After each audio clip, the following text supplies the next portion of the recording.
Ouais, vous qui êtes sur l'Internet tous les jours, connaissez-vous Oumandera? J'en ai déjà entendu parler, oui. D'accord, donc vous restez avec moi. Ensemble, nous allons recevoir Jessica Garba, qui est la chargée de ce projet, le projet Oumandera. Elle nous en dit davantage.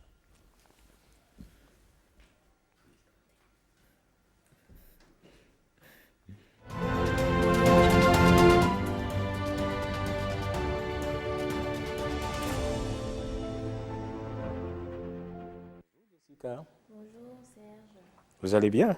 je vais bien et vous-même? Ça va, merci.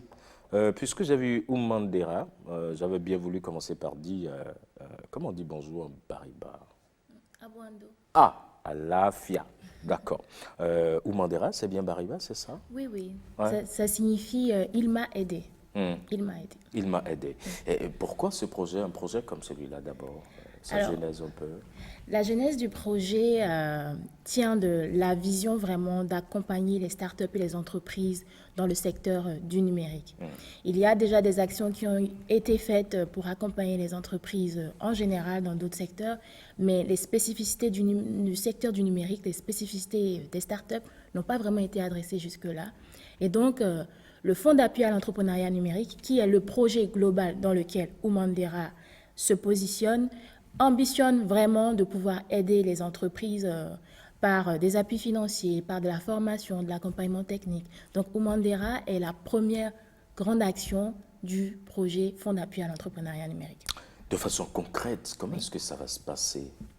Alors, il s'agit d'un appui financier d'une somme non remboursable qui sera octroyée à des promoteurs d'entreprises, de start-up, à la condition qu'ils aient 10% en apport en capital du montant qu'ils vont demander. Donc, de façon plus concrète, ces promoteurs-là, s'ils veulent demander de l'appui financier au niveau de Oumandera, il faut absolument qu'ils remplissent tous les critères d'éligibilité, bien entendu, mais surtout avoir 10% en apport en capital du montant qui sera demandé. Les différentes conditions sont disponibles dans l'appel à candidature, qui lui-même est disponible sur le site internet du secteur du numérique, donc www.numérique.gouv.pj. Voilà. Ouais. Alors, mais 10%, est-ce que ça n'est pas beaucoup pour une start-up?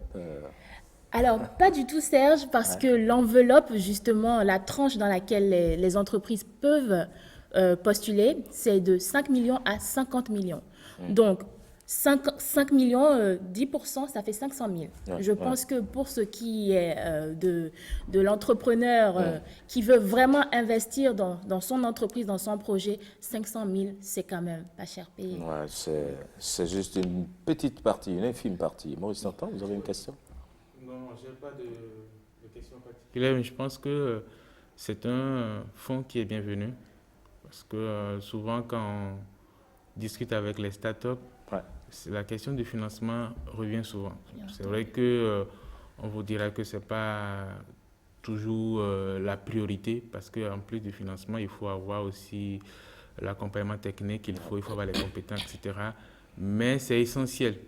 Donc, la disponibilité de ce fonds-là est une bonne nouvelle pour les startups qui ont envie disons, de passer à une étape supérieure dans leur développement, dans leur évolution.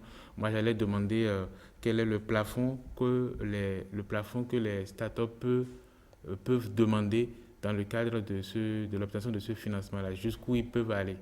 D'accord. Avant de répondre à cette question, je tiens à rappeler, vous avez parlé d'accompagnement technique et le financement Oumandera n'est pas que du financement, mais c'est du financement accompagné justement d'une accélération. Dans le langage, les startups savent un peu de quoi il s'agit. C'est pour des entreprises qui sont à un certain niveau et qui veulent maintenant passer à la croissance, mais vraiment développer plus leurs produits sur Parce d'autres que marchés. justement, c'est ça ma question. Comment est-ce que vous vous assurez de cet accompagnement technique, de ce suivi technique, afin que les fonds ils ne soient dilapidés à autre chose? Bien Afin sûr. qu'ils aillent vraiment à ce pourquoi. C'est très ce à quoi ils sont pertinent. investis. Alors, ils seront adossés à un programme local d'accompagnement en accélération. Nous en avons ici, il y en a plusieurs. Il y a Etra Labs, il y a Semen City, qui offrent ces programmes d'accélération-là. Donc, c'est bien spécifié dans l'appel à candidature qu'en postulant, il s'engage également à être suivi dans un programme d'accélération.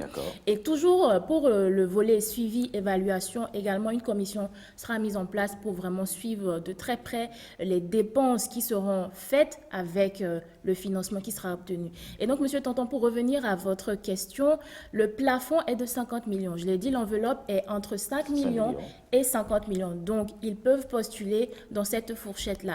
Je tiens à préciser que ce n'est pas parce qu'une entreprise postule et demande 50 millions qu'elle aura 50 millions. Parce qu'il y a plusieurs diligences à faire, il y a des preuves à ajouter au dossier et la commission d'évaluation qui va justement étudier les dossiers va juger de la pertinence d'octroyer la totalité de la somme qui est demandée ou plutôt d'en octroyer moins. Alors, je suis start-up, comment j'y participe? C'est très simple. Parce que c'est 50 millions que je veux. C'est très simple, Monsieur Ayaka, il faut remplir les conditions. Et les conditions, encore une fois, je l'ai dit, se trouvent sur la page Facebook. Déjà, lorsque vous allez sur les canaux sociaux du ministère du Numérique et de la Digitalisation, vous pouvez avoir accès au lien pour télécharger les documents d'appel à candidature, parce qu'il faut prendre connaissance de ce document d'appel à candidature-là pour bien voir si vous êtes éligible ou pas.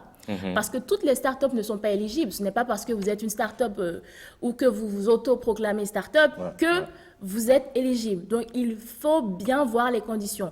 Par exemple, les porteurs de projets, ceux qui n'en sont encore qu'à la phase d'idéation, au sens de notre financement, ne sont pas éligibles. Il faut déjà être une entreprise enregistrée, avoir déjà développé un prototype ou déjà un service qui est concret, qui est visible, qu'on peut voir. Il faut également avoir un registre de commerce, il faut être un promoteur béninois. Il y a des conditionnalités et je prie vraiment tout un chacun d'aller les voir parce que voilà, c'est en fonction de ça. Parce que parfois quand vous dites on commence à avoir peur. Ouais, là, est-ce que imposer autant de conditions, parce que là on parle quand même des startups, imposer autant de conditionnalités. Bon, on connaît pas, vous n'avez pas encore pris connaissance de ces conditions-là. Je suppose qu'il y a Jessica qui précise aussi qu'il y en a quand même pas mal. Déjà, il faut, quand vous êtes à l'étape d'idéation, si vous n'êtes pas éligible, n'est-ce pas un problème, n'est-ce pas un frein?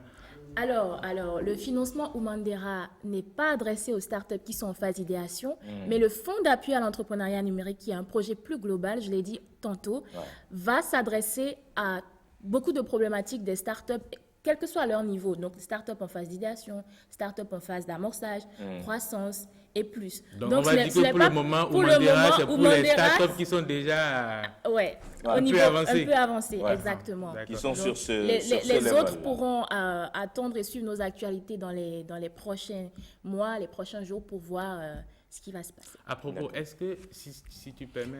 allez-y très rapidement parce que c'est... Est-ce que c'est un fonds qui est ouvert, disons, ce fonds qui est ouvert à tout le monde, toutes les startups dans n'importe quel secteur, ou bien il y a des secteurs spécifiques qui ont été ciblés?